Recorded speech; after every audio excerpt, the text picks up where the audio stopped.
क्या कॉमेडी सिर्फ एक हंसाने का तरीका है या ये एक एजेंडा प्रमोट करने का टूल बन चुकी है? क्या कॉमेडियंस और इन्फ्लुएंसर्स असली सत्य बोल रहे हैं या सिर्फ व्यूज और कंट्रोवर्सी के लिए कंटेंट बना रहे हैं? Dark comedy, trolling and cyber bullying. Dark comedy एक ऐसा जॉनर है जो हमारे इमोशंस को चैलेंज करता है। ये वो कॉमेडी होती है जो हमारे डीपेस्ट फियर्स, डिस्कम्फर्ट्स और टैबूज पर लाइट डालती है, और जोक्स जो हमारे सोशल नॉर्म्स को टेस्ट करते हैं, थोड़ा अनकंफर्टेबल होते हैं लेकिन तभी हमें सोचने पर मजबूर करते हैं। डार्क कॉमेडी, ट्रोलिंग और साइबर बुलिंग सिर्फ एक इंटरनेट ट्रेंड नहीं है बल्कि एक सोशल फिनोमेना बन चुका है। ये सिर्फ मीम्स या जोक्स तक सीमित नहीं बल्कि mental health, political discourse, free speech और जनरेशनल बिहेवियर को भी अफेक्ट कर रहा है। कॉमेडी और कंट्रोवर्सी का रिश्ता इतना गहरा क्यों है? क्या डार्क कॉमेडी और पॉलिटिकल सैटायर एक नैरेटिव पुश करता है? रणवीर अलावादिया, समय रैना, कैरी मिनाटी जैसे इन्फ्लुएंसर्स के एक एक्सीडेंटल पॉलिटिकल फोर्सेस हैं या एक डेलिबरेट बिजनेस मॉडल फॉलो करते हैं? इंडिया में कॉमेडी का एवोल्यूशन टीवी से लेकर यूट्यूब और मीम कल्चर तक का सफर।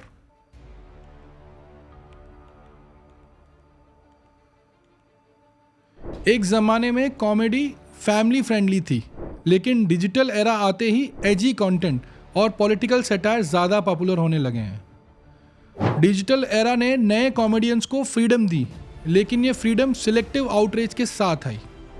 स्टैंड अप कॉमेडियंस का कहना है कि पहले वो टीवी या फिल्म्स के लिए लिखते थे, अब एक इंस्टाग्राम रील से भी वायरल हो सकते हैं वो लोग। रणवीर एक एंटरप्रेन्योर और मोटिवेशनल स्पीकर हैं, लेकिन उनके कुछ व्यूज़ और गेस्ट सिलेक्शन ने उनको कंट्रोवर्सी के बीच में ला दिया है। उनके एआई, स्पिरिचुअलिटी एंड नेशनलिज्म पर कुछ डिस्कशंस को बायस बोला गया है। उनके पॉडकास्ट गेस्ट की चॉइसेस को देखा जाए तो क्या वो सिलेक्टिवली राइट विंग थिंकर्स को इनवाइट करते हैं? क्या उनका कंटेंट एक नैरेटिव सटली पुश करता है? पब्लिक ओपिनियन है रणवीर एक इन्फ्लुएंसर है या एक हिडन प्रोपेगेंडिस्ट? समय रैना ने लॉकडाउन के दौरान चेस को फनी कंटेंट के साथ वायरल बनाया, लेकिन उनके डार्क ह्यूमर ने भी कंट्रोवर्सीज क्रिएट की हैं। क्या उनका डार्क ह्यूमर बाउंड्रीज क्रॉस करता है या सिर्फ एक क्रिएटिव एक्सप्रेशन है? चेस के अंदर भी सॉफ्ट पॉलिटिकल मैसेजिंग्स होती है क्या? एक बात और है कि कॉमेडियंस को सिलेक्टिव सपोर्ट मिलता है। जब मुनव्वर फारूकी को अरेस्ट किया गया तो क्या स्टैंड अप कम्युनिटी यूनाइटेड थी? इंडिया का पहला बड़ा रोस्ट कंट्रोवर्सी का शिकार बना और एआईबी को टारगेट बनाया गया। एक एआईबी के एक्स मेंबर कहते हैं कि हमने सिर्फ वेस्टर्न कॉमेडी का फॉर्मेट अडॉप्ट किया, लेकिन इंडिया उसके लिए तैयार नहीं था। एक सोशल क्रिटिक कहते हैं कि कॉमेडी सिलेक्टिव आउटरीच का शिकार हो चुकी है। कंट्रोवर्सी सिर्फ एक इशू नहीं, एक बिजनेस मॉडल है। एल्गोरिदम आउटग्रेज को पुश करता है, इसलिए ज्यादा कॉमेडियंस इंटेंशनली एजी कंटेंट डालते हैं। कॉमेडी सिर्फ आर्ट नहीं, एक ब्रांड है जो कंट्रोवर्सी से चलता है।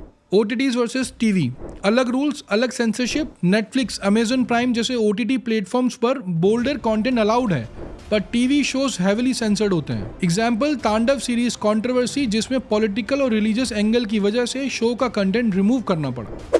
कॉमेडियंस के शो कैंसिल होते हैं अगर उनका कंटेंट कंट्रोवर्शियल हो। मुनव्वर फारूकी के 12 से ज्यादा शो कैंसिल हुए पॉलिटिकल प्रेशर की वजह से। कुणाल कामरा और अग्रिमा जोशुआ टारगेट हुए और उनको पॉलिटिकल थ्रेट्स भी मिले। बॉटम लाइन ये है कि फ्रीडम ऑफ स्पीच सिर्फ लॉ बुक्स तक लिमिटेड है या प्रैक्टिकल लाइफ में भी है? क्या कंटेंट क्रिएटर्स को सेल्फ सेंसरशिप करनी पड़ेगी? आज के डिजिटल वर्ल्ड में ट्रोलिंग, साइबर बुलिंग और डार्क कॉमेडी का इम्पैक्ट सिर्फ सोशल नहीं, मेंटल हेल्थ पर भी डायरेक्ट पड़ रहा है।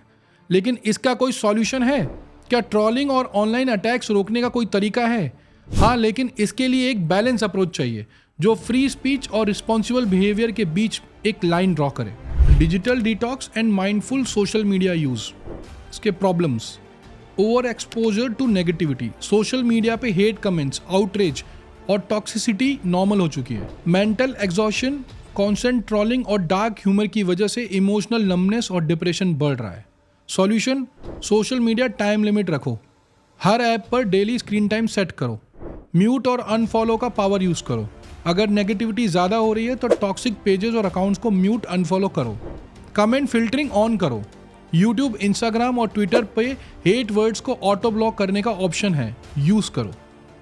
एग्जाम्पल: विराट कोहली और अनुष्का शर्मा ने सोशल मीडिया ट्रोलिंग से बचने के लिए नेगेटिव कमेंट्स डिसेबल कर दिए हैं।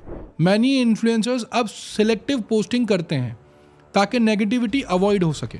हेट कमेंट्स पढ़ने का कोई मतलब नहीं, बेस्ट है अवॉइड करना। अगर ट्रॉल्स जीत गए तो फ्री स्पीच का क्या होगा? सेकंड है digital laws and stricter cyber crime policies.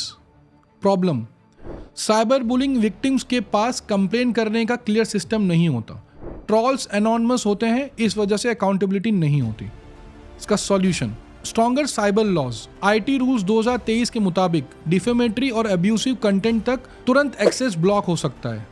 Cyber police complaint ज्यादा एक्सेसिबल बनाई जाए। सोशल मीडिया प्लेटफॉर्म्स की अकाउंटेबिलिटी, ट्विटर, यूट्यूब, इंस्टाग्राम को स्ट्रिक्ट मॉडरेशन पॉलिसीज एडप्ट करनी होंगी। एआई मॉडरेशन और ह्यूमन रिव्यू प्रोसेस को इम्प्रूव करना होगा। एग्जाम्पल, इंस्टाग्राम और ट्विटर ने हेट स्पीच और बुलिंग के लिए रिपोर्टिंग सिस्टम इंप्रूव किया है। बहुत सारी कंट्रीज ने रियल आईडी वेरिफिकेशन इंट्रोड्यूस किया है ताकि फेक अकाउंट्स बंद हो सकें। हेट स्पीच और साइबर बुलिंग को कंट्रोल करना जरूरी है, कहीं ये सेंसरशिप का एक नया टूल न बन जाए। स्कूल एंड कॉलेजेस में डिजिटल एथिक्स एजुकेशन। प्रॉब्लम क्या है? जेन ज़ी और मिलेनियल ऑनलाइन ट्रोलिंग को नॉर्मल मानने लगे हैं। मेंटल हेल्थ अवेयरनेस स्कूल और कॉलेजेस में नहीं होती। इसका सॉल्यूशन, डिजिटल रिस्पॉन्सिबिलिटी को स्कूल सिलेबस में इंक्लूड करो। स्टूडेंट्स को ऑनलाइन बुलिंग के अगेंस्ट एक्शन लेना सिखाओ। यूनिवर्सिटीज और वर्क प्लेसेस में मेंटल हेल्थ सपोर्ट्स ग्रुप बनाएं। एग्जाम्पल, दिल्ली यूनिवर्सिटी ने cyber bullying awareness campaign start किए हैं। कुछ कंट्रीज में स्कूल्स में रिस्पॉन्सिबल डिजिटल बिहेवियर का सब्जेक्ट इंट्रोड्यूस हो चुका है। बचपन से अगर सोशल मीडिया एथिक्स सिखाए जाएं तो ट्रोलिंग कम हो सकती है। क्या स्कूल्स और कॉलेजेस में ये एजुकेट करना जरूरी है? फिर आता है stronger community support and awareness. Problem, cyber bullying victims अकेले फील करते हैं, उनको सपोर्ट नहीं मिलता। डार्क ह्यूमर और ट्रोलिंग विक्टिम्स ओपनली बात करने से डरते हैं। इसका solution, mental health helplines promote करो। इंडिया में आई कॉल, वंडरवेला फाउंडेशन और स्नेही फाउंडेशन जैसे mental health support groups available हैं। ऑनलाइन ग्रुप कम्युनिटीज बिल्ड करो। हर सोशल मीडिया प्लेटफॉर्म पे सेफ स्पेसेस और सपोर्ट ग्रुप्स बनने चाहिए। Social media influencers mental health awareness और रिस्पॉन्सिबल ह्यूमर का मैसेज दे सकते हैं।